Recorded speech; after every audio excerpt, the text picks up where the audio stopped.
पहिलो कथा चाहिँ यो दुधमती नदी संरक्षण लगायतका यस्तै प्रकृतिका अभियानहरूसँग चाहिँ कुरा चाहिँ गर्न चाहे।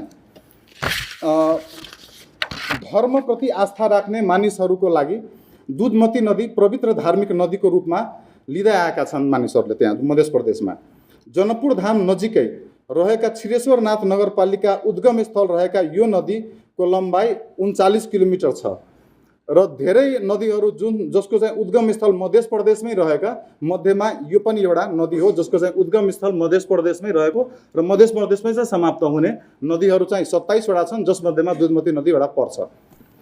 तर यो पवित्र नदी समयक्रममा प्रदूषण र अतिक्रमणको चपेटामा परेको छ। यसको उद्गम स्थलमा जानी नजानी भएको मानवीय हस्तक्षेप, विभिन्न किसिमको भौतिक संरचना निर्माणले यो नदीको अस्तित्व नै लोप हुने अवस्थामा आयो। दुधमती नदीको अवस्थालाई मानेर, आस्थालाई मानेर यो नदी किनारमा आश्रम निर्माण गरी वर्षौंदेखि मौन व्रत राख्ने एउटा मौनी बाबा हुनुहुन्छ।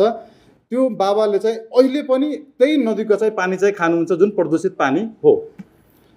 यसै क्रममा युवाहरूको सहभागितामा ऐतिहासिक दुधमती नदी संरक्षण र साप्ताहिक सरसफाई अभियान सञ्चालन भयो।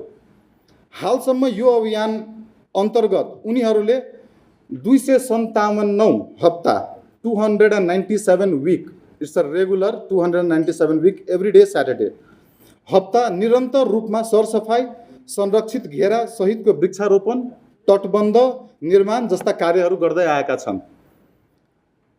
दुधमती नदीको ढल मिसाउने काम भइरहेको बेला उनीहरूले यसलाई रोके पनि।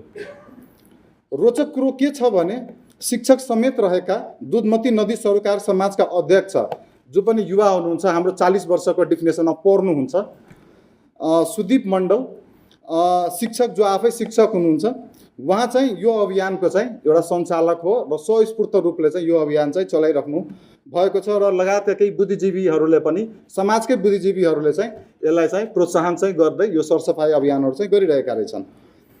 सुरेश शर्मा लगायतका बुद्धिजीवीहरूले चाहिँ यो अभियानलाई स्वस्फूर्त रूपले चलाइरहेको छ। अहिले नदीमा पानी चलायमान छैन, दुधमती नदीमा पानी चलायमान छैन। यी युवा अभियानीहरूले उद्गम स्थलदेखि नै नदी अन्त्य हुने ठाउँसम्म विभिन्न प्रयास गरी नदीलाई जीवन्त बनाउने कोसिस गरिरहेका छन्। यो संस्था, जुन यो युवा अभियानीहरूको संस्था छ, यसले न त सरकारसँग कुनै सहयोग लिएका छन्, नोट गर्नुहोला, न त सरकारसँग कुनै सहयोग लिएका छन्, न त एनजिओ आइएनजिओसँग सहयोग लिएका छन्। यिनीहरूलाई खासै चासो पनि छैन सरकारसँग लिने सहयोग र एनजिओ आइएनजिओसँग लिने सहयोगमा चाहिँ। त्यस्तै मैले चाहिँ कुरा गर्दाखेरि बुझियो। यिनीहरूको कुरा गर्दा चाहिँ त्यस्तो सहयोगको पनि अपेक्षा चाहिँ गरेको जस्तो बुझिँदैन। तर यो केस स्टडीलाई पहिलो नम्बरमा राख्ने कारण चाहिँ यस प्रकार छ। यसै मन्त्रालय मार्फत शहरी विकास मन्त्रालय, यो शहरी विकास मन्त्रालयको कार्यक्रम भएकोले शहरी विकास मन्त्रालयकै कुरा चाहिँ के गरिदिनु पर्ला भनेर चाहिँ यसै मन्त्रालय मार्फत भएको विकासको मोडललाई नै यी अभियानीहरूले चाहिँ प्रश्न चिन्ह उठाएका छन्।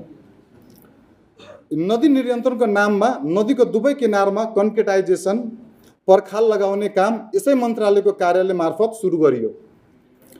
नदी र माटोको सम्बन्ध कमजोर हुन्छ भनेर युवाहरूले यस प्रकारले चाहिँ विरोध चाहिँ साङ्केतिक रूपले चाहिँ गर्दै आएका चाहिँ छन्। पर्यावरणको असर पर्ने भन्दै यो काम नगर्न उनीहरूले ज्ञापन पत्र पनि बुझाए। हामीले विकासको मोडल एउटै कन्क्रिट बुझेका छौँ। इन्जिनियरहरूलाई पनि सबैभन्दा सजिलो कन्क्रिट, हामीहरूलाई पनि सबैभन्दा सजिलो कन्क्रिट, नेताहरूलाई पनि सबैभन्दा सजिलो कन्क्रिट चाहिँ भएको मोडलको चाहिँ विरोध चाहिँ यी युवाहरूले चाहिँ साङ्केतिक रूपमा चाहिँ गर्दै आएका छन्।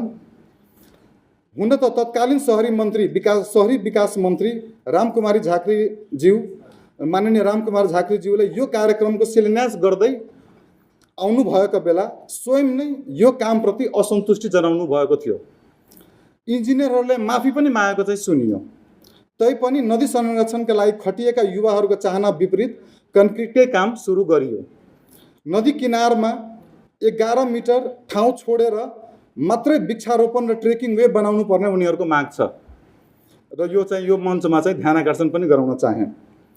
पर्यावरण संरक्षणमा म चाहिँ आफै सेक्युलर, व्यक्तिगत रूपमा म सेक्युलर मान्छे हो, तर पर्यावरण संरक्षणमा धर्म र संस्कृति एउटा राम्रो मोटिभेटिङ फ्याक्टर हुँदो रहेछ भन्ने कुरा चाहिँ मैले मध्य प्रदेशमा चाहिँ यो उपाध्यक्ष पदमा आउँदैखेरि चाहिँ यो बुझिने क्रम चाहिँ कि पर्यावरण संरक्षणमा धर्म र संस्कृतिको कति महत्त्वपूर्ण पाटो छ र त्यो पाटोलाई पनि छुट्याउनु हुँदैन भनेर चाहिँ मैले ध्यान आकर्षण चाहिँ गराउन चाहेँ।